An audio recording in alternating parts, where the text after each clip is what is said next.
1 Samuel 2ஆம் அதிகாரம் 11ஆம் வசனம். அதே 1 சாமுவேல் 2ஆம் அதிகாரம் 18வது வசனம். பின்பு எல்கானா 2:11. பின்பு எல்கானா ராமாவில் இருக்கிற தன் வீட்டுக்கு போனான். பிள்ளையோ ஆசாரியனாகிய ஏலிக்கு முன்பாக கர்த்தருக்கு பணிவிடை செய்து கொண்டான். அதே போல் 18 சாமுவேல் என்னும் பிள்ளையாண்டான் சணல் நூல் ஏபோத்தை தரித்தவனாய் கர்த்தருக்கு முன்பாக பணிவிடை செய்தான். இந்த இடத்தில் சாமுவேல் என்கிறதான ஒரு சிறு பையனை குறித்து வேதம் சொல்லுகிறது. அதுக்கு முன்பதாக கடந்த நாட்டில் இந்த பிள்ளையை பெற்றெடுத்த அன்னாளை குறித்து வேதத்தில் பார்த்தோம். அன்னாள் தன் வாழ்க்கையில் எப்படிப்பட்ட ஒரு ஒடுக்கமான சிறுமையில்பட்ட ஒரு நிலையில் இருந்தால் அவள் வாழ்க்கையை கர்த்தர் எப்படி உயர்த்தினார் என்று கடந்த வாரத்தில் பார்த்தோம். என் கொம்பு கர்த்தருக்குள் உயர்ந்திருக்கிறது, என் பகைஞரின் மேல் என் வாய் திறந்திருக்கிறது என்று அவள் சொல்லி ஆண்டவருக்கு முதலாவது நன்றி செலுத்த வருகிறார். முதல்ல கண்ணீரோடு வந்து ஜெபித்தால், இரண்டாவது கர்த்தர் அவளுக்கு ஒரு குழந்தை கொடுத்த பிறகு அல்லது அவளுடைய துக்கம் மாறின பிறகு அவள் கர்த்தருக்கு நன்றி செலுத்தி அவள் ஜெபிக்க வருகிறாள். அதுதான் 2ஆம் அதிகாரத்தில் நாம் பார்த்தோம். அந்த வசனங்கள் முடிவில் பார்க்கும்போது தாம் அபிஷேகம் பண்ணினவரின் கொம்பை உயர பண்ணுவார் என்று துதித்தால் 2:10 பார்க்கிறோம். அப்போ அவள் நன்றி செலுத்தும்படி ஜெபம் பண்ணுகிறாள். முதலாவது தன் தேவைக்காக அழுது ஜெபம் பண்ணால், இரண்டாவது ஆண்டவர் தேவையெல்லாம் சந்தித்து விட்டார். அவள் எடுத்த தீர்மானம் பொருத்தனின்படி அந்த குழந்தையை கடவுள்கிட்ட கொடுத்து விட்டு அப்பொழுது மீண்டுமாக ஜெபிக்கிறாள். என்ன ஜெபம்? கடவுள் என் கொம்பை அல்லது என் வாழ்க்கையை உயர்த்தி விட்டார் என்று சொல்லி அவள் துதியோடு கூட இந்த ஜெபத்தை பண்ணுகிறாள். எத்தனை பேர் ஆமே சொல்ல முடியும்? அல்லேலூயா. இப்போ நம்ம வாழ்க்கையிலும் கண்ணீரோடு ஜெபிப்போம், ஆனால் அந்த காரியத்தை கடவுள் செய்த பிறகு துதிப்பதற்கு நாம் வருகிறோமா? நாம் அநேக காரியங்களை கடவுள்கிட்ட தீர்மானத்தோடு கூட கேட்போம், ஆனால் அந்த தீர்மானத்தின்படி நிறைவேற்ற நாம் வருகிறோமா? இதுதான் நம்ம வாழ்க்கை ரொம்ப கவனிக்கணும். கண்ணீரோடு ஜெபிப்போம், சில தீர்மானங்களோடு கூட ஜெபிப்போம், கர்த்தர் பதில் கொடுப்பார். மீண்டுமாக நன்றி செலுத்துவதற்கு நாம் ஆயத்தமாக இருக்க வேண்டும். அடுத்தது, நாம் எடுத்த தீர்மானத்தை நிறைவேற்றுவதற்கு நாம் உண்மையுள்ளவளாக இருக்க வேண்டும். இந்த காரியத்தில் அன்னாள் அவள் உண்மையுள்ளவளாக இருந்தாள்.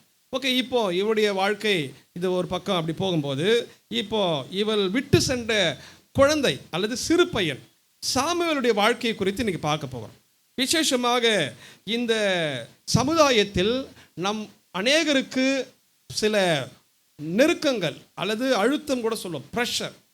எப்பா இந்த ஊரில் என்னால் வாழ முடியாது, இந்த இடத்துல என்னால் வேலை செய்ய முடியாது, அல்லது இந்த வீட்டில் என்னால் குப்பை கொட்ட முடியாது, இந்த வீட்டில் போய் பிறந்தேன் பார், இந்த ஊரில் போய் இருக்கிறேன் பார், இந்த இடத்துல போய் நான் படிக்கிறேன் பார், அல்லது இந்த இடத்துல போய் இவ்வளோ வருஷம் வேலை செய்கிறேன்னா அது பெரிய காரியம்பா அப்படி சொல்லிட்டு நம்ம அநேக நேரத்தில் இருக்கிற பிரச்சனைகளை குறித்து அதிகமாக சொல்லி சோர்ந்து போவது உண்டு. அது என்ன பண்ணணும்னா கம்பேர் பண்ணி பார்ப்போம். நம்ம வாழ்க்கை இன்னும் அப்படி தான் இருக்குது போல இருக்குது, இப்படிப்பட்ட இடத்துல போய் மாட்டிக்கணுமே, சிக்கிக்கணுமே. ஆனால் நாம் கவனிக்க போகிறோம், இந்த சாமுவேல் தேவனுடைய கூடாரத்தில் அவன் இருக்கிறான், ஆனால் எப்படிப்பட்டதான ஒரு சூழ்நிலைக்குள் அவன் வளர்கிறான். நல்லா கவனிக்கணும். நம்ம எல்லாருக்குமே உலகத்தில் பலவிதமான நெருக்கங்கள் உண்டு, பாவ போராட்டங்கள் உண்டு. கொஞ்சம் விட்டால் போதும், சபையை விட்டு தூக்கிடுவான் பிசாஸ். கொஞ்சம் கவனக்குறைவாக இருந்தனா சபைக்கு வர முடியாத அளவுக்கு பிசாஸ் பண்ணி விட்டுருவோம். இதெல்லாம் நம்ம அநேகர் என்ன பண்ணுறோன்னா, அநேக நேரத்தில் இதிலேயே சொல்லி சொல்லி சொல்லி நம்ம வாழ்க்கை தரத்தை அடுத்தபடி கொண்டு போவதற்கு பதிலாக இதனால் இருக்கிற பிரச்சனைகளை மாத்திரம் பார்த்து, அல்லது நமக்கு இருக்கிற ஒரு விதமான போராட்டங்கள் அழுத்தங்களை மாத்திரம் பார்த்துட்டு ஆண்டவர் உயர்த்த விரும்புகிறார். நம்மளை என்ன பண்ணுகிறோன்னா, இருக்கிற நிலைமையில் இருந்துட்டு போயிடுற ஆண்டவரே, இதுக்கு மேலே என்னால் முடியாதுன்னு சொல்லிட்டு அப்படியே நம்முடைய ஆவிக்குரிய வளர்ச்சி அல்லது முன்னேற்றம் நின்று போய் விடுகிறார். ஆனால் இந்த சாமுவேலை குறித்து பார்க்கும்போது அவனை சூழ்ந்திருக்கிற காரியங்கள் சொல்லிக்கொள்கிற மாதிரி ஒன்றுமே கிடையாது. ரொம்ப ஒன்றும் பெருசாக ரொம்ப ஒரு நல்ல இடத்துல இருக்கிறான், அல்லது அவனுக்கு இருக்கிற எல்லா சூழ்நிலைகளும் எல்லாமே ஒரு புல்வெளியில் நடக்கிற மாதிரி இருக்குது அப்படி சொல்ல முடியாது. பயங்கரமான நெருக்கத்துக்குள் இருக்கிறான். அவனுடைய சூழ்ந்திருக்கிற காரியங்கள் எல்லாம் ரொம்ப மோசமான காரியங்கள். ஆனாலும் அவனுடைய வளர்ச்சியை பார்த்தீங்கன்னா அது ஒரு விசேஷமான ஒரு வளர்ச்சியாக இருக்குது. இதுமாரி நாம சொல்ல முடியும். கடவுள் அவன் வாழ்க்கை பின்னாட்கள் உயர்த்துகிறான். அப்போது நாம் எப்படிப்பட்ட சந்தர்ப்பத்தில் இருந்தாலும் சூழ்நிலைக்குள் இருந்தாலும் உயர்வு கர்த்தர் கொடுக்கிறார். இந்த உயர்வை பெறுவதற்கு நான் என்ன செய்ய வேண்டும்? அடுத்தது, இந்த உயர்வுக்கு தடையாக வருகிற போராட்டங்கள், சிக்கல்கள் ஒரு பக்கம் இருந்தாலும் இதில் நான் எப்படி வாழ பழக வேண்டும். எல்லாமே நல்லா இருந்தால் தான் என்னால் வளர முடியும், எல்லாம் ஸ்மூத்தாக இருந்தால் தான் ஊழியம் பண்ண முடியாது. நாங்களே நேரத்தில் நினைப்போம், ஆண்டவர் இந்த பிரச்சனைனா அங்கே அப்படி ஆகுது, அப்புறம் இங்கே விட்டோன்னா அங்கே போனால் அங்கே வேற மாதிரி இருக்குது. இப்படியே நினைக்கும் போது பிரச்சனையே பிசாசு நினைக்க வச்சுருவோம். இப்போ என்ன ஆகுதுன்னா, நாம் கடவுளை பார்ப்பதற்கு பதிலாக பிரச்சனையை பார்க்கிறோம். ஆவியானவருடைய குரலை கேட்பதற்கு பதிலாக பிசாசினுடைய அந்த போராட்டங்களை பெருசாக பார்த்துட்டு சோர்ந்து போய் விசுவாசத்தில் வளர்வதற்கு பதிலாக அது அவிசுவாசமாக மாறிவிடுகிறது. ஆவிக்குரிய வாழ்க்கையில் ஆவியானுடைய நிரப்புதலுக்கு பதிலாக ஒரு விதமான சோர்வு நம்மை நிரப்ப ஆரம்பிக்கிறது. ஆகவே இதெல்லாம் கவனத்தில் வைத்து பார்க்கும்போது இந்த விஷயத்தில் இந்த சிறு பையன், இந்த சாமுவேல் என்கிறதான ஒரு சிறு பையனுடைய வாழ்க்கை, அவனுடைய எல்லா விதமான கடினமான சூழ்நிலைகள் மத்தியிலும் அவன் கர்த்தருக்குள் வளர்கிருந்து அவன் கர்த்தரால் உயர்த்தப்படுகிறான். எது பேர் ராம சொல்ல முடியும்? கரங்களை வச்சு ராம சொல்ல முடியுமா? அதாவது நம்ம உயர்வுக்கு, நம்ம வளர்ச்சிக்கு அநேக நேரத்தில் இது தடை, அது தடை, அந்த ஆள் தான் தடை, அந்த குடும்பம் தான் தடை, என் சொந்தக்காரன் தான், அந்த சொந்தக்காரனால் தான் என் முன்னேற்றம் நின்று போச்சு, நம்ம என்ன பண்ணோம், குற்றப்படுத்தி கொண்டிருப்போம். ஆனால் உண்மையிலே பார்த்தீங்கன்னா அது உண்மைதான். ஆனால் கர்த்தர் கூட இருந்தால் எப்படிப்பட்ட தடைகள், எப்படிப்பட்ட மனுஷன் என்ன பண்ணாலோ, நம்ம சொந்தக்காரர் நம்மளை குழியில் போட்டு சாகடிக்க நினச்சாலோ கர்த்தர் பாதாளத்திலிருந்தே தூக்கிடுவார். எத்தனை பேர் விசுவாசிக்கிறேன்? ஆமேன காணுமே, அல்லேலூயா. ஆனால் நம்ம எதை தான் அதிகமாக பேசுவோம்? சொல்லுங்கள் பாரு, எதை தான் பேசுவோம்? பிரச்சனை தான் பேசி கிடப்போம். இது உண்மை. ஆனால் இந்த சாமுவேலுடைய வாழ்க்கையில் பார்க்கும்போது அது ஒரு வித்தியாசமான விதத்தில் அந்த பிள்ளை வளருகிறதை பார்க்கிறோம். அப்போது ஒரு சில காரியங்களை மாத்திரம் நாம் சுருக்கமாக பார்த்து, இவன் தன் வாழ்க்கையில் எப்படிப்பட்ட நிலையில் அவன் கடவுளுக்குள் வளர்கிறான் என்பதை பார்த்து நாமும் நம்மை ஒப்பு கொடுக்க போகிறோம். ஆகவே இந்த நாட்களிலே வார்த்தை எல்லாருக்கும் பொதுவானது. எத்தனை பேர் விசுவாசிக்கிறீங்க? அல்ல, எத்தனை பேர் விசுவாசிக்கிறீங்க? கரங்களை வச்சு ராம சொல்லுங்க பாலாம். வார்த்தை எல்லாருக்கும் ஒரே வார்த்தை தான். நிலம் தான் வித்தியாசப்படுகிறது, விதை ஒன்று தான். ஆக இந்த கால நேரத்தில் சபைக்குள் விசேஷமாக இந்த முதல் ஆராதனையில் வந்திருக்கிற நாம் கவனிக்க வேண்டிய ஒரு காரியம், என் வாழ்க்கையின் முன்னேற்றத்திற்கு தடையாக மனிதர்களையா, அல்லது என் வாழ்க்கையின் முன்னேற்றத்துக்கு சில இடத்துல பிசாசையா, நம்ம அதான் சொல்லி கிடக்கிறோம், அல்லது சூழ்நிலை, இதையே நாம் சொல்லிக்கொண்டு அமர்ந்து போய் ஒடுங்கி போய் பலவீனப்பட்டு உற்சாகப்பட்டு ஆவிக்குள் வளர்வதை விட்டுவிட்டு நாம் பின்தங்குகிறோமா, கடவுளுக்குள் முன்னேற போகிறோமா? இப்போ சொல்லுங்க பாலாம், 2:11 மீண்டும் எல்லாரும் சொல்லுங்க பாலாம். 1 சாமுவேல் 2:11 எல்லாரும் சேர்ந்து சொல்லுங்க பாலாம். பின்பு எல்கானா தன் வீட்டுக்கு போனான். அந்த பிள்ளையோ ஏலிக்கு முன்பாக, ஓகே, எல்லாம் உற்சாகமா நல்லா சொல்ல முடியுமா? நல்லா கரங்களை ஊற்றி சொல்லுங்க பாலாம். பாருங்க, அப்பா விட்டுட்டு போயிட்டார், அம்மா விட்டுட்டு போயிட்டாங்க. எங்க ஸ்கூல் எல்கேஜிக்கா போயிட்டு வரம்பா, சாயங்காலம் வரோம், அப்படியா? இல்லை, அவ்வளோதான், முடிஞ்சு போச்சு. இனிமேல் அப்பா அம்மா உறவே ரொம்ப சொல்லிக்கொள்கிற அளவுக்கு இருக்க போது கிடையாது. வந்து வருஷத்துக்கு ஒரு முறை வரப்போகிறாங்க, அவ்வளோதான்.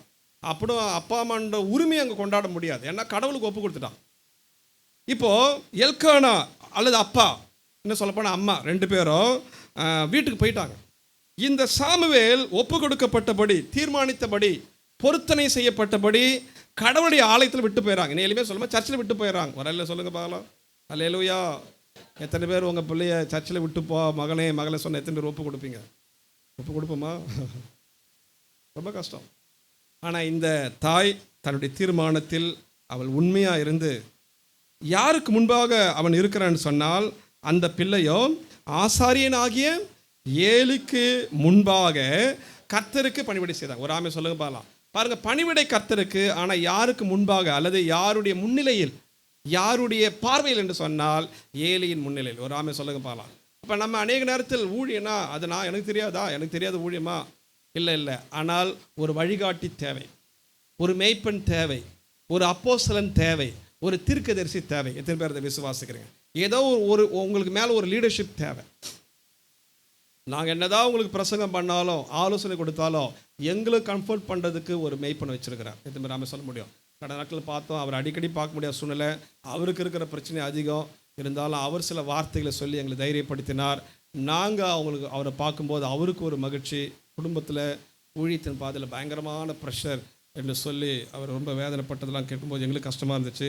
இருந்தாலும் இதுதான் ஊழியம். ஆனால் எப்பொழுதுமே ஒரு தேவ பிள்ளை, ஒரு விசுவாசி தனக்கு முன்பாக ஒரு நபரை வைத்திருப்பது நல்லது. ஒரு பிள்ளை பெற்றோரை முன்னிலையில் தான் வளரணும். கடவுளுக்குள் இருக்கிற விசுவாசிகள் ஊழியருக்கு முன்பாக தான் வளர வேண்டும். எத்தனை பேர் விசுவாசிக்கிறீங்க? எத்தனை பேர் ஆமே சொல்ல முடியும்? பாருங்கள், ஆமையில் ரொம்ப கம்மியாக இருக்கு பாருங்கள். ஏன்னா இவன் கர்த்தருக்குன்னு ஒப்பு கொடுத்ததுனால கர்த்தர் பார்த்துக்குவார் அப்படிலாம் கிடையாது.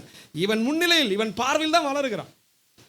ஸோ ஊழியம் என்பதும் அதுதான். அது நான் செய்கிற சிறுவர் ஊழியமாக இருக்கலாம், ஒரு சுவிசேஷ ஊழியமாக இருக்கலாம், ஏதோ. ஆனால் உங்களுக்கு ஒரு மேற்பார்வை தேவை.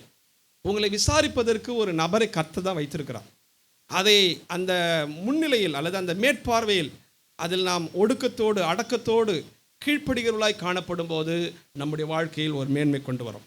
இரண்டாவது, அதே அதிகாரத்தில் 18வது வசனம் சொல்லுகிறது, சாமுவேல் என்னும் பிள்ளையாண்டான் சணல் நூல் ஏபோத்தை தரித்தவனாய். மறுபடியும் பாருங்க, இப்போ சணல் நூல் ஏபோத்துன்னு சொல்லும்போது அது லேவியர்களுக்காக அல்லது ஆசாரியர்களுக்காக உடுத்தப்படுகிற ஒரு சிறப்பு உடை. இவ்வளவு நாள் பணி செய்தான், இப்போ இன்னும் கொஞ்சம் அதில் ஒரு ட்ரெஸ்ஸை வாங்கி போட்டு செய்கிற அளவுக்கு என்ன சொல்ல போனால் ஒரு ரெக்கக்னேஷன்.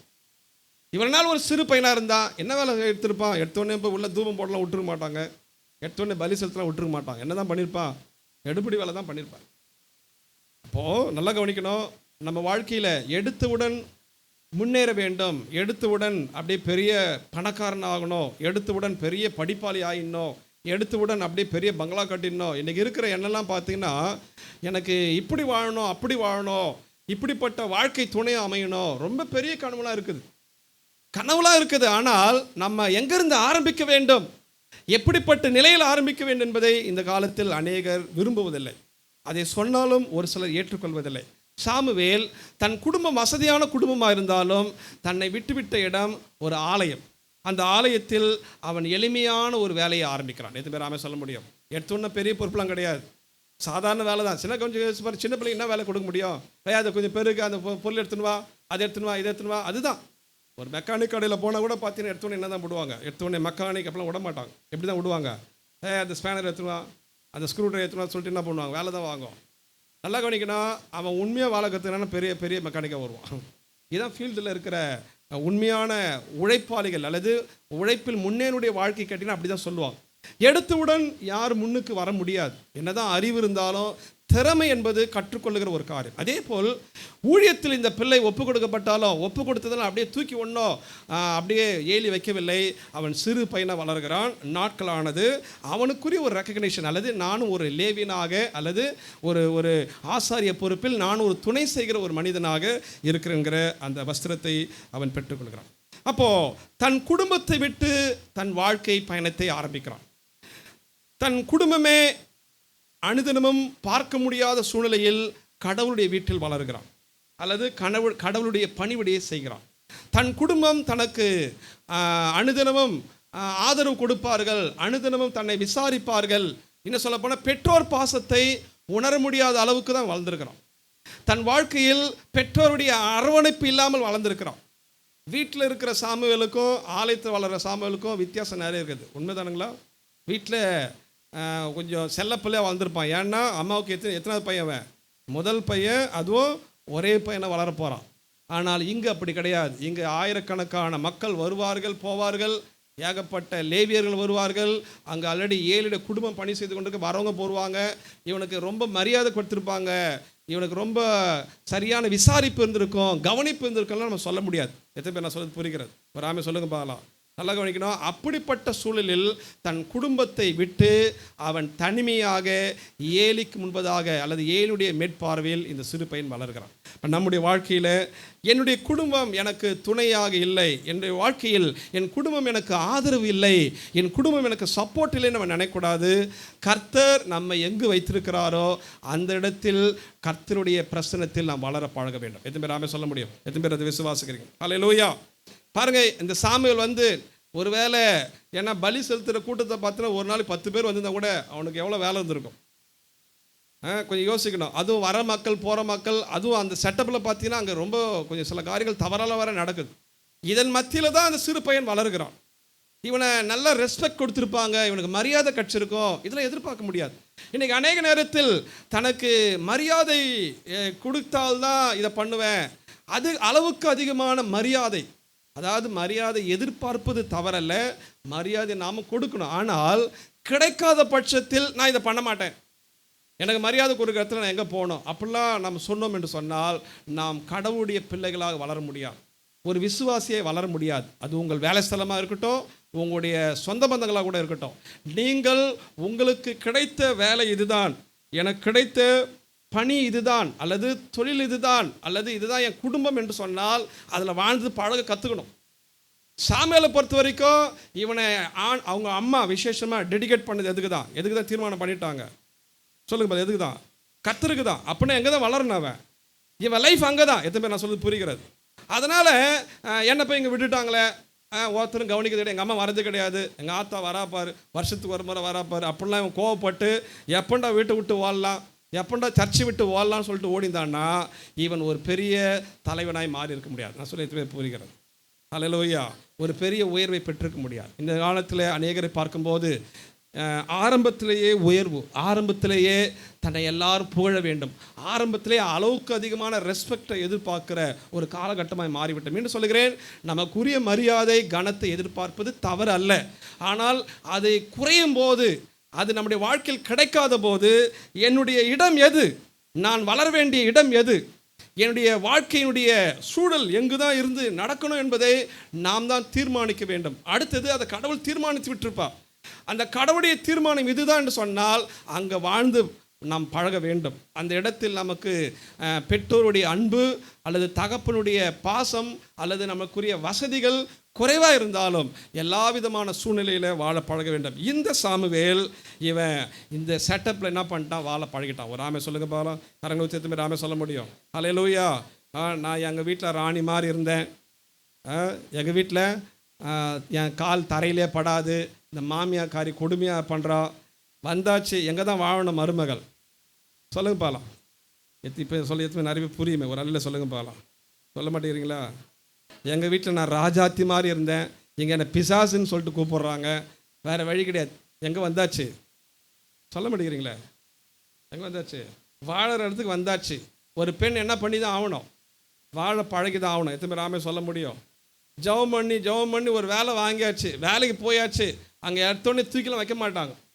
நான் வேலை செய்ய இடத்துக்கு சென்னைக்கு வந்தபோது எனக்கு படிக்கிறதுக்கு ரொம்ப ஆசை. ஆனால் +2 நிறைய ஸ்கூல் ஃபஸ்ட்டு எடுத்திருந்தேன். ஆனால் அந்த சூழ்நிலையில் என்னால் படிக்க முடியல, குடும்பத்தில் அப்படிப்பட்ட சூழ்நிலை. இப்போ வேலைக்காக சென்னைக்கு வந்தேன். சென்னைக்கு வரும்போது பார்த்தீங்கன்னா முதல் மாதம் சம்பளமே 400 ரூபா. அது எனக்கு பக்குன்னு ஆயிடுச்சு. அது நம்ம மார்க்கு கூட இதுக்கு ஒரு இது இல்லையே சொல்லிட்டு, இருந்தாலும் சரி ஓகே ஏதோ ஒரு டிசைனிங் சொல்லிட்டு ஒர்க்கு சொன்னதுனால உள்ளே போயிட்டான். பார்த்தீங்கன்னா என்ன பண்ணாங்க, திடீர்னு ஒரு நாள் எப்பா தம்பி வாப்பான்னு சொல்லிட்டு என்ன பண்ணாங்க, டீ ஊற்றி கொடு சொல்லிட்டாங்க. எடுபடி வேலை விட்டாங்க. நான் நினச்சேன் நம்மளை ஏதோ ஆர்டிஸ்ட்டு டிசைனர்லாம் பண்ணுவோம். அப்போ வந்து கம்ப்யூட்டர்லாம் அப்போ தான் வருது, அதனால் மேனுவல் டிசைனிங். எனக்கு படம்லாம் கொஞ்சம் வரைய தெரியுதுனால நம்மளை அப்படியே டிசைன்லாம் விட்டு சூப்பராக அப்படியே ஒரு ரூமு கொடுத்தாருன்னு உட்காரையும் பார்த்தா எடுத்தோடனையும் இதை எடு அதுன்னு சொல்லிட்டு விட்டாங்க. அது கூட பரவாயில்ல, நீ டீ ஊற்றி கொடுன்னு வேறு சொல்லிட்டாங்க. உடனே ஒரு சகோதரி வந்தாங்க. உடனே வேகமாக வந்து யார் யாருக்கு என்ன வேலைலாம் கொடுங்க உங்களுக்கு தெரியாத சொல்லிட்டு அங்கே இருக்கிற ஒரு சூப்பர்வைசர் லேடி பார்த்து அப்படியே கோவமாக பேசிட்டு உடுப்ப தம்பி அப்படி சொல்லிட்டு என்ன பண்ணால் அவங்களே ஊற்றி கொடுக்க ஆரம்பிச்சாங்க. அதே இடத்துல கஷ்டத்தை சகித்து அவமானத்தை சகித்து செப்பல் கூட உள்ளே போடக்கூடாது. சொல்ல புரியுதுங்களா? இதே சென்னையில் தான். அப்புறம் ஓனர் வந்தான்னா உட்காரக்கூடாது. ஓனர் நிற்கிறான்னா வேலை இல்லைனா கூட என்ன பண்ணோம், வேலை இருக்கிறாம என்ன பண்ணிக்கணும், என்ன பண்ண அது பேர் என்ன சொல்லுவாங்க, சீன் போடணுமா? உண்மை இது, நான் சிரிப்பு சொல்ல, உண்மை இல்லைன்னா. ஆனால் அங்கே வேலை அப்படி சும்மா நின்று வேடிக்கை பார்த்து வேலை தான் இல்லை அப்படி நின்றுன்னா அவர் திட்டு என்ன பண்ணிடலாம், விட்டு ஓடிலாமா இருக்கும். எனக்கு அப்போல்லாம் வந்துச்சு. ஆனால் வேறு வழி கிடையாது. வேறு வேலைலாம் ட்ரை பண்ணேன். ஆனால் இதுதான் நமக்கு இப்போதைக்கு வேலைன்னு சொல்லிட்டு எனக்கு நல்லா புரிஞ்சிச்சு. சபைக்கு போவேன், ஊழியம் பண்ணுவேன், ஆராதனை பண்ணுவேன். மற்ற நாள் 5 நாள் ஏறக்குறைய 6 நாள், 5 இல்லை 6 நாள் காலையில் போனால் ஏறக்குறைய 8, 9 ஈவினிங் சபையில் எதனா ஜபம் ஊழியன்னா என்னால் போக முடியாது. எனக்கு ரொம்ப ஆசையாக இருக்கும். ஏன்னா ஊழியத்துக்காக நான் போகணுன்ற அர்ப்பணிப்பில் இருந்ததுனால ஈவினிங் ஆனால் சீக்கிரம் போகணுன்னு பார்ப்பேன். அப்போ தான் எனக்கு வேலைலாம் கொடுப்பாங்க, வேணுமெனே கொடுப்பாங்க. ஸோ ஒரு பக்கம் கஷ்டமாக இருக்கும், என்னடா இப்படிப்பட்ட ஒரு இடத்துல வந்து அதுவும் சம்பளம் கம்மி, மரியாதை வேறு ரொம்ப கிடைக்காது. நம்ம படிப்புக்காவது என்ன பண்ணலாம், கொஞ்சம் மரியாதை கொடுக்கலாம் அப்படி சொல்லிட்டு ரொம்ப கஷ்டமாக இருந்துச்சு. ஆனாலும் எல்லாவற்றையும் சகிக்க உதவி செய்தார். எது பேர் ராமே சொல்ல மாட்டேன், புரிந்த ஒரு ராமே சொல்ல மாட்டீங்களா? அல்லையில சத்தமாக சொல்ல மாட்டீங்களா? ஸோ அப்போ கிறிஸ்தவன்னா நம்ம ஏதோ ரட்சிக்கப்பட்டோம், அபிஷேகம் பற்றோம், ஊழியம் பண்ணுறதுனால உங்களை எல்லாத்தையும் தூக்கில விட மாட்டாங்க. எல்லா இடத்துலையும் நீங்கள் எதிர்பார்க்க மரியாதை கொடுக்க மாட்டார்கள், தரக்குறைவாக கூட நடத்துவார்கள். ஆனால் கர்த்தருடைய கிருபையினால் படிப்படியாக அந்த இடத்துல கர்த்தர் என்னை உயர்த்தினார். ஒரு குறிப்பிட்ட நேரம் வரும்போது ஒரு ஃப்ரெண்டோடு நாங்கள் பிஸ்னஸ் பண்ண சொல்லிட்டு பிளான் பண்ணும்போது எங்கள் ஓனர்கிட்ட சொன்னேன், சார் இது மாதிரி நாங்கள் பிஸ்னஸ் பண்ண பிளான் பண்ணுங்க சொல்லும்போது அவருக்கு ரொம்ப அப்செட் ஆகிட்டார். அவர் எதிர்பார்க்கவே இல்லை. நீ போகாத தம்பி, உனக்கு எவ்வளோ சம்பளம் கொடுக்கணும், நீ சூப்பர்வைசர் இருன்னு சொல்லிட்டு உனக்கு எவ்வளோ வேணும், உனக்கு அப்பத்தி சம்பளம் 2000 ரூபாய் சொன்னார். இப்போத்தி ரேட் சொன்னால் அது யாருக்குரிய 30,000 40,000 ரூபாய்க்கு அது ஒர்த்தது. அப்படி கொடுக்க மாட்டார் அந்த ஓனர். நீ எல்லாத்தையும் பொறுப்பாக இருந்து பார்த்துக்கப்பா, நான் உனக்கு போட்டு தரேன்னு சொல்லிட்டு சொன்னார். ஆனால் எனக்கு என்னன்னா, எப்பண்டா இந்த இடத்த விட்டு எஸ்கேப் ஆகும். அல்லேலூயா சொல்ல எதுவுமே புரிகிறது. ஒரு பக்கம் நல்ல மனுஷன், ஆனால் கூட இருக்கிறவங்களாம் பார்த்தீங்கன்னா அதில் முக்கியமாக ஒரு லேடி, பயங்கரமான ஒரு லேடி, ரொம்ப ப்ரெஷர். வேணுமினே ஓவர் டைமுக்காக என்ன பண்ணுவான்னா, காலைல மதியானம் வரைக்கும் அப்படியே இழுத்து வேலை இழுத்து அப்படியே ஸ்லோ பண்ணி சாயங்காலம் ஆனவொடனே இதை பண்ணுங்க அதை பண்ண சொல்லுவாங்க. எனக்கு அப்படியே கோபம் வரும். ஏன்னா நம்ம பிளான் என்னன்னா, சாயங்காலம் எங்கே போனோம், சபையில் ஜபம் நடக்கும், எதனா ஊழியம் இருக்கும், பாஸ் கூட எங்கன்னா வீட்டு ஜபம் நடக்கும், போகலாமா சொல்லி என்னுடைய பிளான் எல்லாம் ஒரு குறிப்பிட்ட நேரம் வந்தபோது ஓகே நமக்கு இனிமேல் ஊழியமே கிடையாது, ஞாயிற்றுக்கிழமை ஒரு நாள் போனால் போதுன்ற மாதிரி நானே என் செட்டப் மாற்றிட்டேன். ஞாயிற்றுக்கிழமை போகிறது கூட விட மாட்டாங்க. சில நேரத்தில் கரெக்டாக ஞாயிற்றுக்கிழமை கூப்பிட்டு வேலை வைப்பாங்க. ஓனர் பண்ண மாட்டார், கீழே இருக்கிற ஆட்கள். இருந்தாலும் நான் ஜெபிப்பேன், இதுதான் நம்மளுடைய சூழ்நிலை சொல்லிட்டு மற்ற இதில் ட்ரை பண்ணாலும் எனக்கு ஓப்பன் எதுவும் ஆகவில்லை. அப்போ கடைசியில் அந்த நேரம் வரும்போது, ஒரு ஓப்பன் கிடைக்கும் போது, பிஸ்னஸ் ஆரம்பிக்கும் போது, சரி போ தம்பி போ, ஆனால் ஒன்று மட்டும் சொன்னார். நினைத்து சொன்னார், ஒர்த்தனையும் நம்பாதான் சொன்னார். முதல்ல சொல்லுங்க பாக்கலாம், பிஸ்னஸில் நான் சொல்ல எதுவுமே புரிகிறது. இதெல்லாம் நல்ல ஒரு காரியம். ஏன்னா அவரும் கஷ்டப்பட்டு வந்த ஒரு மனுஷன். அவருக்காக நான் சுவிசேஷம்லாம் சொல்ல முயற்சி எடுத்துருக்கிறேன். ஆனால் எனக்கு அந்த நேரத்தில் பயம், அவருடைய பெரிய ஓனர் அவர், அதனால் அப்படிலாம் சொல்ல சூழ்நிலை. ஆனாலும் கடவுள் அந்த இடத்துல ஒரு நேரத்தில் என்னை உயர்த்தினார். எந்த இடத்துல என்ன ஒரு சாதாரணமாக டீ கொடுப்பான், டீ எடுத்து கொடுன்னு சொல்லிட்டு மிரட்டினாங்களோ, அதே அக்கௌண்டன்ட் அதே லேடி ஒரு நாள் என்னை சாருன்ற லெவலுக்கு கொண்டு வந்துட்டார் கர்த்தர். அல்லேலூயா. சாருன்னு கூப்பிடல, அவர்கிட்ட போய் கேளுங்க, அது சாருக்கிட்ட போய் கேளுங்கன்ற அளவுக்கு கர்த்தர் என் வேலையை உயர்த்தி விட்டார். எது நான் சொல்ல எதுவுமே புரிகிறது, ஒரு ஆமே சொல்ல முடியுமா? ஸோ என்னென்னா, நம்ம வாழுகிற சூழ்நிலை எது, படிக்கிற சூழ்நிலை எது, என் குடும்பம் எது, திஸ் இஸ் மை ஃபேமிலி, என் குடும்பம் இதுதான். 20 வயசு 30 வயசு வரைக்கும் இங்கே தான் வாழ்ந்தவன், இப்படி தான் வாழ்ந்தாகணும். அதே போல் திருமணமான பிறகு எந்த வீட்டில் வாழ போகிறோம், பெண்கள் யோசிக்கணும். வேலை ஸ்தலம் இதான் வேலையா, அங்கே எல்லாமே நம்ம எறும்புறாமலாம் இருக்காது, கெட்ட வார்த்தைலாம் பேசுவாங்க, அசுத்தமாக பேசுவாங்க, நம்ம ஆவிக்குரிய வளர்ச்சிக்கு தடையாக நிறைய காரியங்கள் நடக்கும். ஆனாலும் இதையெல்லாம் முன்வைக்காமல் நான் கடவுளோடு கூட ஒழுங்காக இருக்கிறேன்னா அவள்தான். அடுத்தது நான் வேலை எத்தனை நாள் கர்த்தர் வச்சுருக்கிறாரோ செய்யட்டும். அப்புறம் அந்த வேலையை விட்டு நல்லபடியாக நிம்மதியாக சமாதானமாக வெளில வந்து வராமல் சொல்லுங்க பாக்கலாம், அலையில் சொல்லுங்க பாக்கலாம். இன்றைக்கி நிறைய பேர் ஊழியத்திலே சமாதானமாக போகிறது கிடையாது. அப்படிப்பட்ட காலகட்டங்களை உருவாச்சு. ஆனால் சொல்லிவிட்டு என்ன வேலை செய்ய போகிறேன், என்ன தொழில் பண்ண போகிறேன் எல்லாத்தையும் சொல்லிவிட்டு அவருடைய ப்ளஸ்லாம் பண்ணல, இருந்தாலும் மனப்பூர்மையாக நம்பிச்சார். வந்த பிறகு சில நேரத்தில் அது திடீர்னு கனவுலாம் வரும். என்ன கனவுன்னு கேட்டால், நான் மறுபடியும் அங்கேயே ஒர்க் பண்ணுற மாதிரி எனக்கு கனவு வரும். திடீர்னு கண்ணு முடிச்சு, ஐயோ அந்த இடத்துல போய் மறுபடியும் ஒர்க் பண்ணுறோமா, அப்போனா எனக்கு எவ்வளோ ப்ரெஷர் இருந்து கொஞ்சம் யோசித்து பாருங்கள். சொல்ல புரியுதுங்களா? ஸோ அப்போது சாமுவேலை பொறுத்த வரைக்கும் இவன் லைஃப் அங்கே தான். ஏன்னா அம்மா கிட்ட அம்மா மம்மி எனக்கு பிடிக்கல மம்மி, இந்த தாத்தா சரியாக சாப்பாடு கொடுக்க மாட்டேங்கிறாரு, வரவும் போகிறவங்களாம் என்ன வேலை வாங்குறேன் மம்மி அப்படி சொல்லி நம்ம அம்மாவுக்கு என்ன வந்திருக்கோம். ஏன்னா வருஷம் வராங்களா வரலீங்களா? நான் சொல்கிற கதை எத்தனை புரிகிறது, அம்மைன்னு சொல்ல மாட்டீங்களே. சகோதரில் புரியுதுங்களா? சகோதரிலாம் சொல்லுங்கள், புரிஞ்ச ஒரு ஆமே சொல்லுங்களேன். அல்லேலூயா. ஓகே, நான் விபிஎஸ்லாம் முடிஞ்சது கதை சொல்ல ஆரம்பிச்சு பண்ணாங்க. சரிங்களா? கண்டிப்பாக நடந்திருக்கும். ஏன்னா வருஷந்தோறும் அந்த அம்மா பார்க்க வராங்க, ட்ரெஸ்லாம் கொடுக்க வராங்க. கண்டிப்பாக தன்னுடைய மனக்குறைவை அந்த சாமியில் இந்த சின்ன பையன் சொல்லியிருப்பான். ஆனாலும் தாய் பண்ண டெடிகேட் படி அந்த அம்மா உண்மையாக இருக்கிறாங்க. எத்தனை பேர் ஆமே சொல்ல முடியும்? கரங்களை வச்சு நாம சொல்ல முடியுமா? இந்த பையனும் அந்த இடத்தில் நடக்கிற எல்லா விதமான தீமைகள் மத்தியிலும் என்னெல்லாம் வேலை வாங்கியிருப்போம் தெரியாது, ஆனால் ஏலிக்கு முன்பதாக உண்மையாக ஊழியம் பண்ணலாம். எத்தனை பேர் ஆமே சொல்ல முடியும்? ஓகே. இரண்டாவது, தன்னை சுற்றிலும் சில கடவுளுக்கு பிரியமில்லாத காரியம் நடக்கிறது, ஆனால் இவன் கடவுளுக்கு பிரியமாக நடக்கிற ஒரு மனிதனாக இருந்தான். 2:17 ஒருத்தர் வாசிங்க பால. சாமுவேல் 2:17. அந்த வாலிபரின் பாவம் மிகவும் பெரிதாக இருந்தது. ஓகே, இது யாருன்னா இந்த 7 பிள்ளைகளே கடவுளுக்கு பிரியமற்ற ஒரு வாழ்க்கையை வாழ்கிறார்கள். அப்போ பாருங்க, இவன் அடுத்தது வாழ்கிற இடமும் அந்த ஆலயம்தான், வேலையும் அங்கே தான். அப்படிப்பட்ட இடத்தில் இவனுடைய வாழ்க்கை அப்படியே ஒரு பிரியமற்ற காரியங்கள் நடக்கிற இடத்தில் இவன் வாழ்ந்து கொண்டிருக்கிறான். 2:21 சாமுவேல் என்னும் பிள்ளையாண்டான்.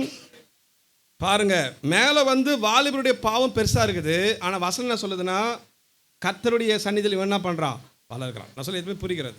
நம்மை சூழ்ந்திலும் இருக்கிற மனிதர்கள் பாவம் செய்தாலும் கடவுளுக்கு பிரியமற்றவளாக இருந்தாலும் நாம் கடவுளோடு கூட வாழ முடியும், நாம் கடவுளோடு கூட வளர முடியும். இதுக்கு நல்ல ஒரு உதாரணம் சாமுவேல். பாருங்க, சாமுவேல் என்னும் பிள்ளையாண்டான் எங்கு வளர்ந்தானா, கர்த்தருடைய சன்னி, அப்படின்னா கர்த்தருடைய பிரசன்னத்தில் வளர்கிறான்.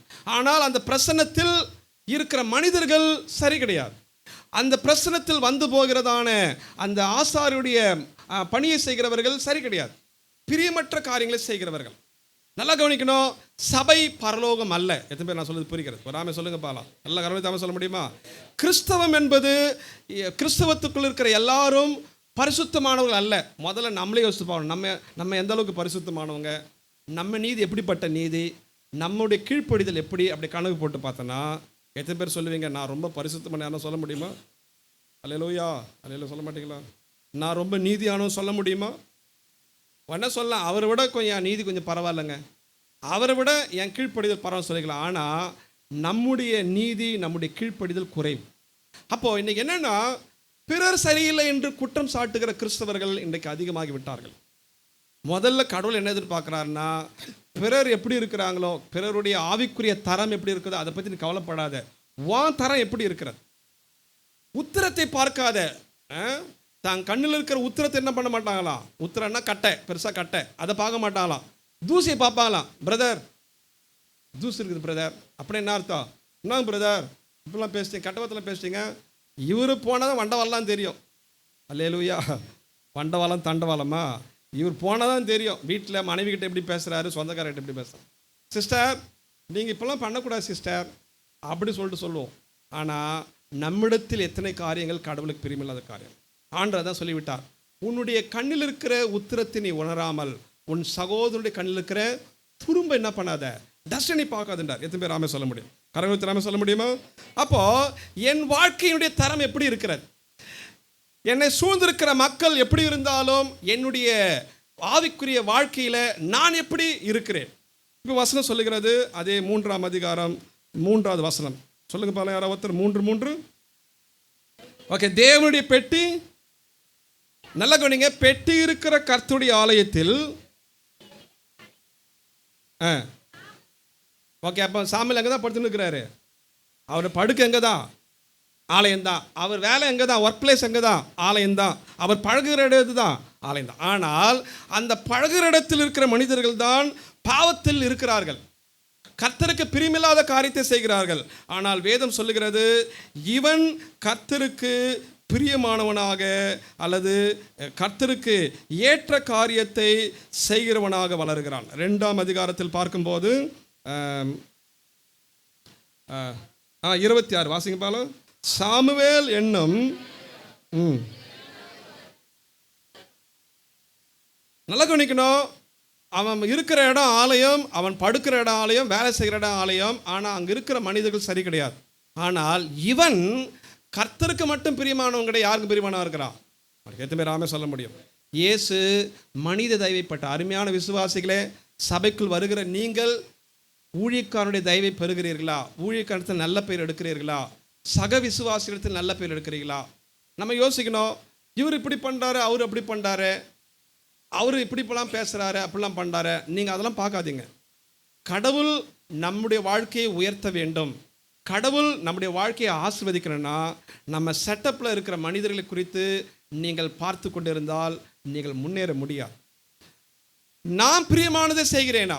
am I doing the right thing before the Lord? எத்தனை நான் சொல்லுது புரிகிறது? வராமல் சொல்லுங்க பாப்பா. ஆமே காணுமே. அல்லேலூயா. என் மாமியார் சரி கிடையாது, ஈஸியாக சொல்லிடலாம். ஆனால் சரியான மருமகளாக வாழ முடிகிறதா? என் பொண்டாட்டி சரி கிடையாது சொல்லிடலாம் புருஷர்கள். ஆனால் ஏற்ற புருஷனாக வாழக்கூடிய கெப்பாசிட்டி இருக்குதான்னு சொல்லிட்டு கடவுள்கிட்ட தான் வச்சு பார்க்கணும். கடவுள் மட்டும் வச்சாதான் தெரியும். ஈஸியாக சொல்லிட்டு போயிடலாம், பொண்டாட்டி சரி கிடையாது, பொண்டாட்டி பெற்றோர் சரி கிடையாது, ஈஸியாக சில பேர் வாயில் திட்டுவாங்க, பயங்கரமாக திட்டுவாங்க சில பேர். விசுவாசி தான் நான் சொல்கிறது. ஆனால் அவங்கள பார்த்தீங்கன்னா கணவன் என்கிறதான அந்த ஒழுங்குக்கு கீழ்ப்படிதலுக்கு சரியாக இருக்க மாட்டாங்க. குடும்பத்தை கேர் பண்ணுறதுல ரொம்ப அலட்சியமாக இருப்பான். நல்லா கவனிக்க வேண்டும். முதலில் என்னோடு கூட இருக்கிற மனிதர்கள் சரியில்லை சரியில்லை என்று சொல்லி நான் அப்படியே நிற்க போகிறேன்னா, என்னோடு கூட இருக்கிற மனிதர்கள் சக மனிதர்கள் கடவுளுக்கு பிரியமற்றவர்களாக இருந்தாலும் நான் பிரியமானவன் என்று பெயர் எடுக்க போகிறேனா? இதன் பேர் ஆமே சொல்ல முடியும். இயேசு கிறிஸ்து பார்த்தீங்கன்னா அவர் ஞானத்திலும் வளத்திலும் தேவ கிருபையிலும் மனுஷ தேவையில் என்ன பண்ணாரா? இயேசுங்க மனுஷ தேவைங்க. அதே சமயத்தில் இயேசு ஊழியம் வந்த பிறகு ஒரு கூட்டம் அவர் எதிர்த்துச்சு. அந்த தயவை அவர் எதிர்பார்க்கவே இல்லை. அப்படின்னா பிதாவுக்கு முன்பதாக அவர் சரியாக இருந்து வாழ்ந்தார், மனிதருக்கு முன்பதாக எதெல்லாம் உண்மையாக நடக்க முடியுமோ நடந்தார். ஆனால் அது சரியில்லாத மனிதர்கள் இவரை குற்றம் சாட்டும் போது, தன்னுடைய நீதிதான் சரியான நீதி என்று சொல்லி பரிசேயர்கள் வந்து இவரை குற்றப்படுத்தும் போது அதை பற்றி அவர் கேர் பண்ணவே இல்லை. அப்போ முதல்ல யாருக்கு பிரியமாக இருக்க வேண்டும் என்று சொன்னால் கர்த்தருக்கு பிரியமாக இருக்கணும். எத்தனை பேர் ஆமே சொல்ல முடியும்? அந்த வசனம் 26 சொல்லுகிறது, சாமுவேல் இல்லம் பிள்ளையாண்டு என்ன பண்ணிட்டானா? இப்போ குழந்தை கிடையாது, ஒரு ஆமே சொல்லுங்க பாலாம், பெரியவனாக வளர்ந்து அப்புறம் கர்த்தருக்கும் பிரியமாக. எத்தனை பேர் ஆமே சொல்ல முடியும்? இந்த காலை நேரத்தில் நான் முதல்ல கடவுளுக்கு பிரியமான ஒரு விசுவாசியாக இருக்கிறேனா? அடுத்தது சக விசுவாசிகளுக்கு பிரியமானவன் பிரியமானவள் என்று பெயர் எடுக்கிறேனா? ஊழியக்காரர்கிட்ட முதல்ல நல்ல பேர் எடுக்கணும். இன்னைக்கு இருக்கிற காலகட்டம் ஊழியக்காரர்களை குற்றப்படுத்துகிற காலம் இன்னைக்கு ரொம்ப அதிகமாயிடுச்சு.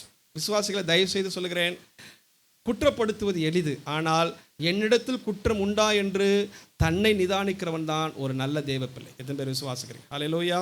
என்ன சொல்ல போனால் கர்த்தர் ஆசீர்வதிக்கணும், கர்த்தர் உயர்த்தணும்னா நம்ம வாழ்க்கை தரம் எப்படி இருக்கிறது அதை முதலாக யோசிக்கணும். அடுத்தது, இவன் வளர்ந்த இடமே கர்த்தரை அறியாத மனிதர்கள் மத்தியில் வளர்ந்திருக்கிறான். 2:12 ஒருத்தர் வாசிங்க பாலம். எப்படிப்பட்ட மக்களாக இருந்தார்களா? அங்கே பாரு, அங்கே ஊழியம் பண்ணுற வர ஆளுங்க அவங்களா பேலியாளின் மக்களாக இருந்தார்கள். அவர்கள் கர்த்தரை என்ன பண்ணவில்லை, அறிவில்லைன்னா கர்த்தரை தெரியாத அர்த்தம் கிடையாது, கர்த்தரோடு கூட சரியான ஐக்கியம் கொண்டவர்கள் கிடையாது. நீ எளிமையாக சொல்ல போனால் ரட்சிப்பின் அனுபவத்தோடு வாழ்ந்தவர்கள் கிடையாது. இதன் மத்தியில் தான் இவனும் வாழ்க்கை நடத்துகிறான். அதே சாமுவேல் 3:7, சாமுவேல் இன்னும் அறியாதிருந்தான். இவனுடைய வாழ்க்கையில் வந்து இவன் நல்லது கெட்டது என்கிற காரியத்தில் ஒரு தெளிவற்ற வயதில் இருக்கிறான். ஆனால் அவர்கள் பணி செய்கிறவர்கள் கர்த்தரை அறியவில்லை. அப்படின்னா ரட்சிப்புக்கு முக்கியத்துவம் கொடுக்காமல், கர்த்தருடைய ஐக்கியத்துக்கு முக்கியத்துவம் கொடுக்காமல், கர்த்தருடைய உறவில் வளர்வதற்கு முக்கியத்துவம் கொடுக்காமல், ஏதோ வந்தோம் பண்ணோம் போன சொல்லிட்டு போகிற தன் மனம் போன போக்கில் வாழ்கிற வாலிபர்களாக இருந்தார்கள். ஆனால் இவனும் கர்த்தரை அறிய வேண்டிய அந்த வயதுக்கு நேராக வளர்ந்து கொண்டிருக்கிறான். இன்னும் கர்த்தருக்குள் ஒரு நெருங்கிய உறவை வளராத அல்லது பெறாத ஒரு பிள்ளையாக வளர்ந்து கொண்டிருக்கிறான். ஆனாலும் இவன் வாழ்க்கையில் எதிர்காலத்தில் பார்க்கும்போது கர்த்தருடைய குரலை கேட்கிற ஒரு மனிதனாய் மாறுகிறான். இப்போ பார்க்க போகிறோம் 3ஆம் அதிகாரம் 1. சாமுவேல் என்னும் ஏழைக்கு முன்பாக கர்த்தருக்கு பணிவிடை செய்து கொண்டிருந்தான். அபூர்வமாக இருந்தது, பிரத்யட்சமான தரிசனம். அடுத்தது இவன் காலகட்டத்தில் ஆவிக்குரிய காரியங்கள் ஒரு ஒரு ஆசீர்வாதமாக அல்லது ஒரு எழுப்புதலோடு அல்லது ஒரு வல்லமையோடு கூட இருந்தது சொல்ல முடியாது. ஒரு ஒரு ஆவிக்குரிய வாழ்க்கையில் ஒரு டல் ஸ்பிரிட் அப்படி தான் சொல்ல முடியும். என்ன சொல்ல போனால் அனலற்ற ஒரு வாழ்க்கை. இந்த சாமுவேலுடைய காலத்துக்கு பிறகுதான் ராஜாக்குடைய காலம் ஆரம்பிக்குது. அப்படி என்னன்னா சமுதாய சீர்கேடு அதிகம், ஆவிக்குரிய காரியத்தில் மக்களுக்கு ஒரு விழிப்புணர்வு ரொம்ப கம்மி, ஆவிக்குரிய உற்சாகம் ரொம்ப குறைஞ்சு போயிருக்கிற ஒரு காலகட்டம். அதனால தான் வசனம் சொல்லுகிறது, கர்த்தருடைய வசனம் எப்படி இருந்துச்சா? அபூர்வமாக இருந்தது. அப்புறம் அவருடைய தரிசனம் பிரத்யட்சமான தரிசனம், அப்படின்னா வெளிப்பாடு இல்லாத ஒரு காலகட்டத்தில் வாழ்ந்துருக்கிறான். ஒரு அல்ல சொல்லுங்க பாக்கலாம், நல்ல ஒரு அல்ல சொல்ல முடியுமா? அல்லேலூயா. பாருங்க, கர்த்தர் எனக்கு வெளிப்படுத்தலை கர்த்தர் பேச சொல்லக்கூடாது. இவன் சூழ்ந்திருக்கிற காலம் கர்த்தரை அந்த வெளிப்பாடு தரிசனம் ரொம்ப குறைவாக இருக்கிற அல்லது ஆவிக்குரிய அந்த வெளிச்சத்துக்கு பதிலாக ஆவிக்குரிய இருள் மூடி இருக்கிற ஒரு காலம். சமுதாயமும் சீர்கெட்ட ஒரு சமுதாயம். ஏன்னா இதுக்கு பின்னாடி பார்த்தீங்கன்னா பெலிஸ்தர் வந்து இவங்களை ஜெயித்திடுறாங்க.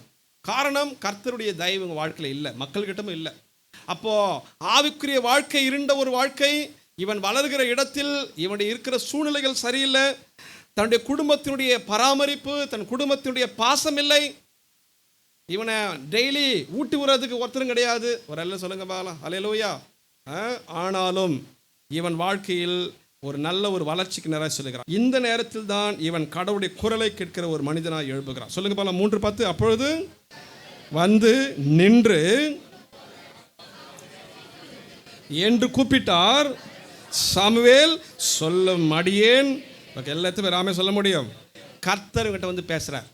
நல்லா கவனிக்கணும்.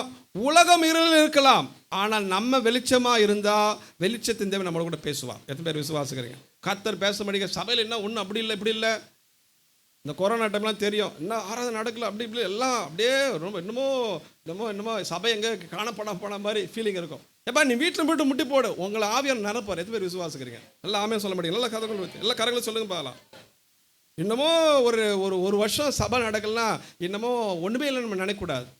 உலகமே அப்படிதான் இருக்குது, எல்லா ஊரும் அப்படிதான் இருக்குது, எல்லா சபைகளும் அப்படிதான் இருக்குது. அப்போ அதாவது சில காலகட்டங்கள் கர்த்தரை அனுமதிக்கிறார். ஆனால் இது கர்த்தர் அனுமதித்த ஒரு காலகட்டம் கிடையாது. இது மனுஷன் தன்னுடைய அறியாமையினாலும் தன்னுடைய சுய விருப்பத்துக்கு ஏதுவாக வாழ்க்கை நடத்தும் போது பாவத்துக்குள் போனதுனால கர்த்தருடைய வார்த்தை குறைஞ்சி போச்சு. இப்போ நல்லா சொல்லுகிறேன், ஒரு குடும்பம் பாவத்துக்குள் இருந்தாலும் அந்த குடும்பத்துக்கு இருக்கிற ஒரு நபர் கர்த்தருக்கு உண்மையாக இருந்தால் கர்த்தர் அவங்களோட கூட பேசுவார். எத்தனை பேர் விசுவாசம்? நல்லா கருவத்தாமல் சொல்ல முடியுமா? நான் சொல்ல எத்தனை பேர் புரிகிறது? என் குடும்பம் சரி கிடையாது, குடும்பம் சரி கிடையாது இப்படியே சொல்லிடக் கூடாது. குடும்பம் சரி கிடையாது தான், கணவன் சரி கிடையாது தான், மனைவி சரி கிடையாது தான், ஆனால் உங்களோடு கூட கர்த்தருடைய வார்த்தை வெளிப்படும். எத்தனை பேர் ராம சொல்ல முடியும்? பக்கத்தில் கைப்பிடி சொல்லுங்க பாலாம். எது எப்படி இருந்தாலும் உங்கள் கூட கர்த்தர் பேச விரும்புகிறார். நல்லா சொல்லுங்க பாலாம். அல்லேலூயா. நல்லா சத்தமாக சொன்னீங்களா? கர்த்தர் பேசுவாரா? பேசுவார், நிச்சயம் பேசுவார். பாருங்க, இது ஒரு தடவை கூப்பிடல, 4 தடவை கூப்பிடுறார். முதல் தடவை கூப்பிடும் போது இவனுக்கு ஒன்றும் தெரியல. 2வது தடவை சாமுவேல்னு கூப்பிடுகிறார். 3வது தடவை தான் ஏலி சொல்லி கொடுக்குறாரு. எப்பா உங்கள்கிட்ட கர்த்தர் பேசுகிற பொழுதுமா சொல்லிட்டு நீ அப்படி கூப்பிட்டா சொல்லும் அடியேன் கேட்கிறேன் சொல்லுப்பான்னு சொல்லி கொடுக்குறார். ஒரு ஆமை சொல்லுங்க பாலாம். இவன் அப்படியே கர்த்தர் முன் போல நிற்கிறாராம். பாருங்க, அந்த இடத்துல கர்த்தர் எப்படிப்பட்ட ஒரு உருவத்தில் வந்தால் நமக்கு தெரியாது. ஆனால் ஏதோ ஒரு தேவ பிரசன்னம் அவனுக்கு வெளிப்பட்டது. எத்தனை பேர் ஆமே சொல்ல முடியும்? உங்கள் வீட்டில் தேவ தூதர் உலாவுதை நீங்கள் பார்க்க முடியும். சபையில் ஆவியானவர் உலாவுதை நம்ம கிட்ட வெளிச்சம் நம்ம கண்கள் பார்க்கும். அல்லையில சொல்ல முடியுமா?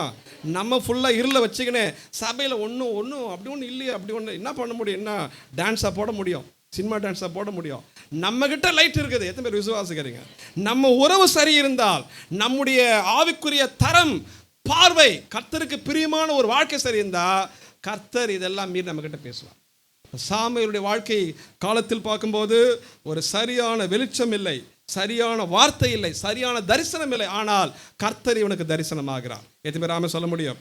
அதே அதிகாரத்தில் பார்க்கும்போது பார்த்தீங்கன்னா 21வது வசனம். சீலோவிலே தரிசனம் தந்தலினார் வார்த்தையினாலே. பாருங்க, இவன் இருந்த காலத்தில், வளர்ந்த காலத்தில் வார்த்தை வெளிப்படவில்லை. ஆனால் இவனுக்கு கர்த்தருடைய வார்த்தை வருகிறது. அருமையான சகோதரர்களே, உங்ககிட்ட கர்த்தர் பேசுறாரா? வேதத்து மூலமா தீர்க்கதரிசி வரணும், தீர்க்கதரிசி என் தலைமையில கை வச்சு பேசணும் எதிர்பார்க்க கூடாது. வேத வார்த்தையில் கர்த்தர் பேச வேண்டும். எத்தனை பேர் ஆமென் சொல்ல முடியும்? அதுதான் பைபிள் படிக்க சொல்ல. அருமையான சகோதரிகளே, ஒரு ஆமென் சொல்லுங்க பார்க்கலாம். கரங்களை வைத்து ஆமென் சொல்ல முடியுமா? எங்கெல்லாம் கூட்டம் நடக்குது, எங்கெல்லாம் வெளிப்பாடு சொல்ல போகக்கூடாது. கர்த்தர் நீங்க முழங்கால் படிட்டு சபையில உங்க வீட்டிலேயே ஒழுங்கா கர்த்தருக்கு பயந்து நீங்க ஜெபம் பண்ணா கர்த்தர் உங்களோட கூட பேசுகிறவராக இருக்கிறார். விசுவாசிக்கிற ஒரு ஆமென் சொல்லுங்க பார்க்கலாம். எல்லாம் கரங்களை தாமே சொல்ல முடியுமா? அங்க வெளிப்பாடு வருது, இங்க வெளிப்பாடு, இதெல்லாம் பார்த்து இன்னைக்கு அநேகர் ஏமாந்து போகிறார்கள். கர்த்தர் நம்மிடத்தில் பேசுகிற ஒரு காலம். அன்னைக்கே கர்த்தர் சாமுவேல் மூலமா சாமுவேல் கிட்ட பேசினார்னா இன்னைக்கு ஆவியானவர் எங்கும் ஊற்றப்படுகிற ஒரு காலம். எத்தனை பேர் விசுவாசிக்கிறீங்க? சிறு பிள்ளை மேல ஊத்துறார். அன்னைக்கு அந்த ஊழியக்கார் சொல்லும்போது, இன்னொரு விபிஎஸ் நடக்கிற இடத்துல அந்த இது கிளிப் காமிச்சார் என்கிட்ட.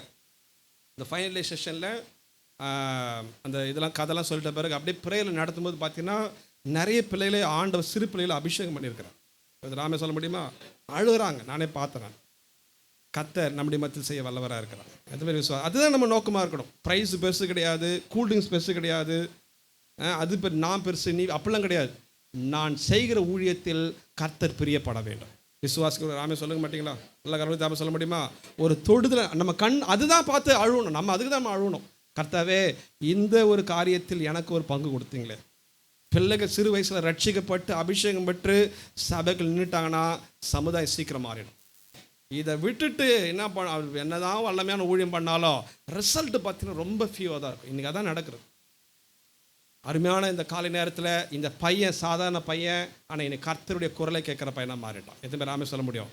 ஒரு காலத்தில் கர்த்தரை அறியாத சூழ்நிலையில் கர்த்தரை அறியாத ஒரு மத்தியில் வளர்ந்த பிள்ளை இன்னைக்கு கர்த்தர் இவனோடு கூட தரிசனம் காட்டி பேசுகிற ஒரு பிள்ளை. அருமையான சகோதரர்களே, உங்களிடத்தில் கர்த்தருடைய வெளிப்பாடு வருகிறதா? உங்கள் குடும்பத்தை பற்றி கர்த்தர் சபையில் பேசி கொண்டு தான் இருக்கிறார், சபையில் உலாவி கொண்டு தான் இருக்கிறார், சபையில் அவர் வெளிப்பாடு கொடுத்து கொண்டு தான் இருக்கிறார். ஆனால் அதை கேட்கிறவர்களாய் காணப்படவில்லை. இன்னும் ஒரு காரியத்தை பார்த்து நான் முடிக்க போகிறோம்.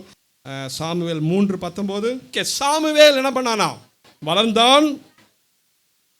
கர்த்தர் என்ன பண்ணாருன்னா அவனோட கூட இருக்கிறார். ஓகே, அதே 2ஆம் அதிகாரம் 35 வாசிக்கலாமா? நான் என் உள்ளத்துக்கும் சித்தத்துக்கும் ஏற்றபடி செய்யத்தக்க உண்மையான ஒரு ஆசாரியனை எழும்ப பண்ணி. ஒரு ஆமை சொல்ல முடியும் எல்லாருமாக? ஆண்டவர் தேடுகிறார் சித்தத்தை செய்கிற ஒரு ஆசாரியன், அவருடைய உள்ளத்தின்படி செய்யத்தக்கதான ஒரு ஆசாரியனை தேடுகிறார். வசனம் 3:19. சாமுவேல் வளர்ந்தான், கர்த்தர் அவனோடு கூட என்ன பண்ணாரா இருக்கிறார். அதே 3ஆம் அதிகாரம் 20வது வசனத்தை அப்படியே சொல்லுங்க பார்க்கலாம். சாமுவேல் கர்த்தருடைய தீர்க்கதரிசிதான் என்று தான் முதல் பெயர் சபா மட்டுமல்ல. ஓகே, அந்த ஆசாரியன் தீர்க்கதரிசி யார் தெரியுமா? சாமுவேல். எத்தனை பேர் ஆமே சொல்ல முடியும்? இன்னும் எளிமையாக சொல்ல போனால், தேவ சித்தத்தை நிறைவேற்றாத மனிதர்கள் காலத்தில், தேவனுடைய விருப்பத்துக்கு மாறாக மக்கள் வாழ்ந்த ஒரு காலகட்டத்தில் தேவனுடைய சித்தத்தை செய்கிற ஒரு மனுஷனாக இவன் எழும்பி விட்டான். எத்தனை பேர் ஆமே சொல்ல முடியும்? பாருங்க, குடும்பம் கிடையாது, வீடு கிடையாது, கர்த்தருடைய வீடு தான். அங்கே எல்லாம் ஆடு மாடு எல்லாமே அங்கே தான் பலியிடப்படுகிற ஒரு இடம். நல்லா கவனிக்கணும். ரொம்ப வசதியானலாம் சொல்ல முடியாது. அதுவும் சாலமோன் கட்டின ஆலயம் கிடையாது இவர் இருந்த காலகட்டம். இது ஒரு கூடாரம். எத்தனை நான் சொல்லுது புரிகிறது? புரிந்த ஆமே சொல்லுங்களேன். சாலமோன் ஆலயமே கொஞ்சம் நல்லா பில்ட் பண்ணிட்ட தங்கத்தில் கட்டியிருக்கிறார். அங்கே எதனா ரூமாவது இருந்திருக்கும். இங்கே அப்படிப்பட்ட ஒரு வசதியில் இருந்திருக்காத ஒரு காலகட்டத்தில் ஒரு வசதி குறைந்த ஒரு அனுபவம். தன்னுடைய வாழ்க்கையில் தன் சக மனிதர்கள் தன் கூட வந்து போகிறவர்கள் எல்லாம் சரியில்லாத மனிதர்களாக இருந்தாலும் இவன் கர்த்தருக்கு பிரியமாய் வாழ்ந்து இவன் கர்த்தருடைய ஒரு ஆசாரியனாக எழும்பி விட்டான். எத்தனை பேர் ஆமே சொல்ல முடியும்? என்ன சொல்ல போனால் ஒரு தீர்க்கதரிசி எழும்பி விட்டான். நாளிலும் நம்முடைய வாழ்க்கையில் நான் என்னுடைய வாழ்க்கையில் ஒரு நல்ல ஒரு அன்பையும் நல்ல ஒரு குடும்ப பாசத்தையும் குடும்பத்தின் நேசத்தையும் பெறாதபடிக்கு இருந்தாலும் கடவுளுக்காக நான் எதனா பண்ணுகிறேன்னா, எனக்கு பாசமே இல்லை, பாசம் காட்ட யார் மேலே சொல்லிட்டு கடவுள் எனக்கு வைத்திருக்கிற ஒரு ஆசாரிய பணி என்ன தெரியுமா? நாம் அந்த சுவிசேஷத்தை சொல்லுகிற ஆசாரிகள். எத்தனை பேர் ஆமே சொல்ல முடியும்? ஓகே, அது வாசிங்க போகலாம். அது ஒரு வசனத்தை வாசிச்சுட்டு நம்ம கடந்து போகலாம். 1 பேதுரு நினைக்கிறேன், பேதுரு 2:9 சேர்ந்து சொல்லுங்க போகலாம். நீங்களோ அந்தகாரத்தினின்று ஆச்சரியமான ஒளியினிடத்திற்கு வரவழைத்தவருடைய புண்ணியங்களை அறிவிக்கும்படிக்கு தெரிந்து கொள்ளப்பட்ட சந்ததியாயும் ஆசாரிய கூட்டமாயும் பரிசுத்த ஜாதியாயும் அவருக்கு சொந்தமான ஜனமாயிருக்கும். புண்ணியங்களை அறிவிக்கிற ஒரு ஆசாரியில் கத்த வச்சிருக்காரு. எத்தனை பேர் விசுவாசிக்கிறீங்க? இதுக்கு குடும்ப பாசம் இல்லை, எனக்கு வேலை ஸ்தலம் சரி கிடையாது, என் வருமானம் குறைவு, அடுத்து என் கூட இருக்கிறவங்களாம் மோசமான ஆள், கூட இருக்கிறவங்களாம் சரி கிடையாது, விசுவாசியே சரி கிடையாது, இப்படியே சொல்லிக்கொண்டு நம்முடைய வாழ்க்கையில் நாம் கடவுள் வைத்திருக்கிறதான வார்த்தையை விட்டுவிட போகிறோமா? கடவுள் வைத்திருக்கிறதான சித்தத்தை விட்டுவிட போகிறோமா? கடவுள் வைத்திருக்கிற நோக்கத்தை விட்டுவிட போகிறோமா? எது எப்படி இருந்தாலும் நான் கடவுளுக்கு பிரியமாக வளரப்போகிறேன். எத்தனை பேர் ஆமே சொல்ல முடியும்? அது மாத்திரம் இல்லாமல் தேவனை அறிகிற அறிவில் வளர்ந்து அவருடைய குரலை கேட்டு அந்த குரலை பிறருக்கு கொடுக்கிற ஒரு மனிதனாக வாழப்பார். அப்படிப்பட்டவன் தான் இந்த சாமுவேல். இந்த சிறு பையன்தான் இன்னைக்கு அந்த வசனம் என்ன தெரியுமா சொல்லுகிறது? பெயர் தான் முதல் பெயர் சபா மட்டுமுள்ள சகல இஸ்ரவேலுக்கு விளங்கிடு. உங்கள் விசுவாச வாழ்க்கை உங்கள் குடும்பத்தில் துணிக்க வேண்டும். எத்தனை பேர் விசுவாசம்? முதல்ல ஒரு மாதிரி இருந்தாங்க ஐயா, ஆனால் இப்போ வேறு மாதிரி இருக்கிறாங்க சொல்லிட்டு உங்கள் ஊருக்காரங்க சொல்லணும், உங்கள் பகுதி சொல்ல வேண்டும், உங்கள் குணத்தை பற்றி சொல்லணும். எங்கள் வீட்டில் அதிகமாக கோவப்படுற குணம் எனக்குன்னு சொல்லுவாங்க, எங்கள் அண்ணன் சொல்லுவாங்க. அல்லேலூயா. இப்போ நம்பி எனக்கு வேறு மாதிரி கோவம் வரும், அது வேறு இப்போ கூட வந்து தான் இருக்கும். ஆனால் பொதுவாக அப்படி மிஞ்சி எதனா கோவப்பட்டேன்னா அன்றைக்கி எனக்கு சரியான இலைப்பாறுதல் இருக்காது. அன்னெசரியாக கோவப்பட்டேன்னா மனசே இன்றைக்கி ஒத்துக்காது. எத்தனை பேர் நீங்களும் அதை ஒத்துக்கிறீங்க? உங்கள் வாழ்க்கையில் ஒத்துக்கிறீங்களா? தேவையில்லாமல் கோவப்படக்கூடாது. ஆனால் எதுக்கு கோவப்படணுன்னா சத்ரு நம்ம வாழ்க்கையில் விரோதமாக செயல்பட கோவப்படும். தேசம் இப்படி கிடக்குது ஆண்டவரே, அது கோவப்படும். அதான் வைராக்கியம், வேறு ஒன்று கிடையாது. ஏன் சொல்கிறேன்னா, மாற்றம் வரலைன்னா முன்னேற்றம் வராது. சாமுவேல் வாழ்க்கையில் எல்லாமே நல்ல செட்டப்பில் இருந்ததுனால ஒரு பெருசாக அவன் கடவுளுக்காக வார்த்தை கொடுக்குற மனுஷனை மாறிட்ட சொல்ல முடியாது. எல்லாமே மோசம், வார்த்தையே கிடையாது, தரிசனமே கிடையாது, பாவம் செய்கிற மனிதர்கள் கூட இருக்கிறாங்க. வசதி குறைவான ஒரு ஒரு ஒரு இடத்துல, ஒரு ஆலயத்தில் ஒரு டென்ட், அது என்ன கேட்டால் கூடாரம் தான் அந்த காலத்தில். அப்படிப்பட்ட இடத்தில் வளர்ந்தாலும் கடவுளுடைய குரலை கேட்கிற மனுஷனாக மாறிட்டான். எது வேறாமே சொல்ல முடியும். அருமையானவர்களே, நீங்கள் கடவுளுடைய குரலை கேட்குறீங்களா? கடவுள் வாரந்தோறும் பேசுகிற, சபையில் பேசுகிற, கண்டிப்பாக பேசுகிறேன், அதை நான் விசுவாசிக்கிறேன். ஆனால் உங்கள் காது திறந்திருக்கிறதா? உங்கள் இருதயம் அப்படிப்பட்ட இருதயமாய் மாறுகிறதா? ஆண்டவரே, நான் ஏன் சித்தத்தை செய்கிறேனா, செய்ய போகிறேனா, உம்முடைய சித்தத்தை செய்ய போகிறேன். இந்த சாமுவேல் ஆண்டுடைய சித்தத்தை செய்கிறேன் மாறிடும். எத்தனை பேர் ஆமே சொல்ல முடியும்? பக்கத்தில் கைப்பிடி சொல்லுங்க பாலாம். அருமையான பிரதர் சிஸ்டர், நீங்கள் ஆண்டுடைய விருப்பத்தை செய்யணும். கர்த்தர் நல்லவராக இருக்கும். நம்ம எல்லாரும் எழுந்திருக்கலாமா? நம்ம எல்லாரும் ஒப்பு கொடுத்து ஜெபம் பண்ண போகிறோம்.